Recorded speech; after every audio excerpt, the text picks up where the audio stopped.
शिवाय नमस्तुभ्यम। नमस्कार, स्वागत है आपका। आज की वीडियो में हम सोमवार व्रत की कथा का रसपान करेंगे। कथा को पूरी श्रद्धापूर्वक सुने। केवल कथा सुनने मात्र से आपकी हर मनोकामना पूर्ण होती है। भगवान शंकर आपकी सारी मनोकामना पूर्ण करते हैं।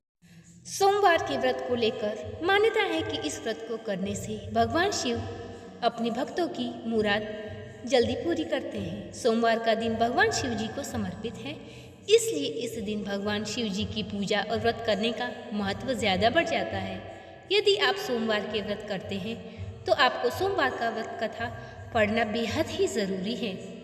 अब आइए सुनते हैं कथा। एक नगर में एक साहूकार रहता था। उसके घर में धन की कोई भी कमी नहीं थी, लेकिन उसे कोई संतान न होने के कारण वह बहुत ही दुखी था। संतान प्राप्ति के लिए वह हर सोमवार को व्रत रखता और पूरी श्रद्धा के साथ शिव मंदिर जाकर भगवान शिव और माता पार्वती की पूजा करता था। उसकी भक्ति देखकर एक दिन माँ पार्वती प्रसन्न होकर भगवान शिव जी से कहा कि साहूकार की मनोकामना आप अवश्य पूर्ण करें, और उन्होंने भगवान शिव जी से निवेदन किया। पार्वती जी के आग्रह पर भगवान शिव जी ने कहा कि हे पार्वती, इस संसार में हर प्राणी को उसके अपने कर्मों का फल मिलता है और जिसके भाग्य में जो हो उसे भोगना ही पड़ता है।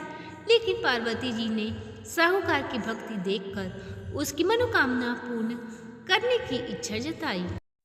माता पार्वती जी के आग्रह पर शिव जी ने साहूकार को पुत्र प्राप्ति का वरदान तो दिया, लेकिन उन्होंने बताया कि यह बालक केवल 12 वर्ष तक ही जीवित रहेगा। माता पार्वती अब भगवान शिव की बातचीत को साहूकार सुन रहा था, इसलिए उसे न तो इस बात की खुशी थी और न ही दुख था। वह पहले की भांति शिव जी की पूजा करता रहा। कुछ समय के बाद साहूकार की पत्नी ने एक पुत्र को जन्म दिया। जब वह बालक 11 वर्ष का हुआ तो उसे पढ़ने के लिए काशी भेज दिया गया। साहूकार ने पुत्र के मामा को बुलाकर उसे बहुत सारा धन देते हुए कहा कि तुम इस बालक को काशी विद्या प्राप्ति के लिए ले जाओ, परंतु तुम लोग रास्ते में यज्ञ करते जाना और ब्राह्मणों को भोजन दक्षिणा देते हुए जाना। दोनों मामा और भांजे इसी तरह यज्ञ कराते हुए ब्राह्मणों को दान दक्षिणा देते हुए काशी नगरी की निकट पड़े। इस दौरान रात में एक नगर पड़ा, जहाँ नगर के राजा की कन्या का विवाह था, लेकिन जिस राजकुमार के साथ उसका विवाह होने वाला था वह लड़का एक आंख से काना। लड़के के पिता ने अपने पुत्र के एक आंख से काने की बात छिपाने के लिए साहूकार के पुत्र को उस लड़की के साथ विवाह करने के लिए उसके मामा को मना लिया और उसके मामा से कहा कि मैं तुझे ढेर सारा धन दूंगा। इस प्रकार मामा मान गया और राजकुमारी का विवाह उस राजकुमार के साथ हो गया। मौका देखकर साहूकार के लड़के ने राजकुमारी की चुनरी पर लिख दिया कि तेरा विवाह तो मेरे साथ हुआ है, परंतु तू जिसके साथ जाएगी वह एक आंख से काना है। जब राजकुमारी ने अपनी चुनरी पर लिखा पढ़ा तो उसने उस लड़के के साथ जाने से मना कर दिया।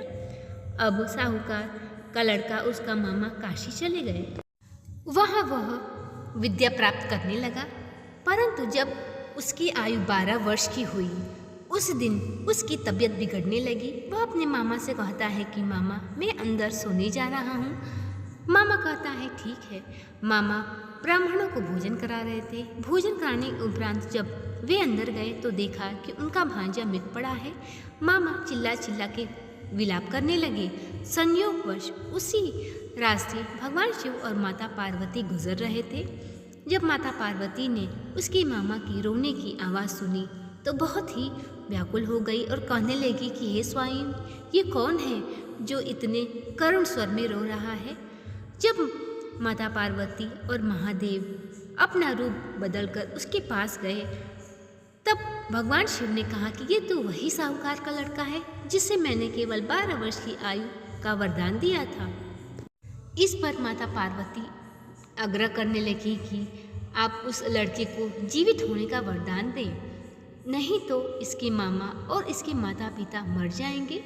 इस प्रकार भगवान शिव ने माता पार्वती जी के आग्रह पर उसे 6 वर्ष की आयु का वरदान दिया और साहूकार के स्वप्न ने कहा कि हे साहूकार, मैं तेरे भक्ति भाव से प्रसन्न हूँ, इस कारण तेरे पुत्र को 100 वर्ष की आयु का वरदान देता हूँ। साहूकार का खुशी का ठिकाना न रहा। साहूकार और उसकी पत्नी ने प्रण रखा था कि जब तक पुत्रों को आंखों से जीवित न देख ले तब तक अन्न और जल का एक दाना ग्रहण नहीं करेंगे। जब साहूकार का पुत्र जीवित हुआ, मामा खुशी खुशी लेकर उसे अपने नगर लौटा। रास्ते में वह नगर पड़ा था जहाँ पर साहूकार के लड़के का विवाह हुआ था। उस नगर के राजा ने लड़के को पहचान लिया, महल में ले कर आदर सत्कार किया और अपनी पुत्री की विदाई उस साहूकार के लड़के के साथ कर दिया। साहूकार का लड़का अपनी पत्नी को लेकर अपने नगर पहुंचा। नगर में ढोल नगाड़े ताशे बजने लगे। नगर में भव्य आयोजन हुआ और साहूकार और उसकी पत्नी खुशी खुशी अपने पुत्र और बहू के साथ रहने लगे। वे इस लोक का सुख भोग कर स्वर्ग को प्राप्त हुए। जो भी यह सोमवार की कथा पढ़ता है उसके सारे दुख दूर होते हैं और सभी मनोकामनाएं भगवान शंकर पूर्ण करते हैं। तो ये थी आज की कथा। वीडियो पसंद आया हो तो चैनल को सब्सक्राइब, वीडियो को लाइक और शेयर करें। कमेंट बॉक्स पे भगवान शिव जी का जयकारा लगाएं। मिलते हैं अगले वीडियो में, तब तक के लिए